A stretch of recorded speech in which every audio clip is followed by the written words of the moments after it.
What do you know about pain? It hurts.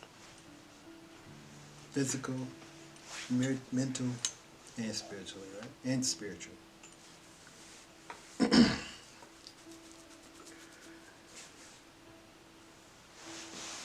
only met my father once. I only met my father once in my life.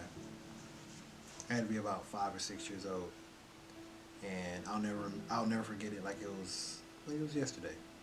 He came to pick me up, and he took me around, showed me to all his friends. Um, we ended up meeting up with some girlfriend, I don't know, some girl he knew, and he dropped me off that same day. I spent about 4 or 5 hours with him, and he dropped me off, and I never seen him ever again. Never ever. That's pain right there. I grew up on Weatherby Street, and I know we talk about this a lot, but when I say that my street was filled with crime, poverty, murder, drugs, violence, you name it. I was so used to the sirens of a police car, a fire truck, and an ambulance that when I left Flint, Michigan, I remember being in a room and I couldn't sleep because I was so used to hearing gunshots and sirens and violence. I was so used to that in my neighborhood and in my household that I thought that was the norm. I thought all my pain, all my challenges, everything was done. But was I in for a rude awakening?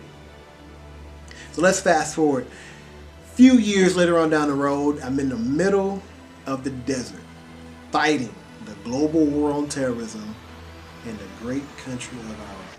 Now, Iraq is one of the oldest countries, one of the oldest regions in the world. And there we are fighting one of the largest wars of history. I found myself in the midst of a gun battle as a leader trying to get people back into their vehicles so that way we can get back to base. And guess what happened? Bam! I was shot in my back, bleeding in my own blood. Later to wake up several days later in Landstuhl, Germany, in a bed, 13 pounds less than what I was, and I cannot feel my legs. I was paralyzed from the waist down. Looking down at my legs going, come on, we got to get it together. We got to get the hell up out of here. But that wasn't the case. So here I am crying in my own pity, in my own self-sabotage going, wow. And here come the doctors and they say, well, Mr. Wade, this has happened, this has happened, this has happened. But guess what? You probably will never walk again. Now that's the most important part of that sentence that they told me was, you probably will never walk again. Now, probably in my mind is I have a 1% chance to walk again. 99% chance that I will never walk again. But 1% chance to walk again, that's all I need. 6 months, I was running. Isn't that fantastic?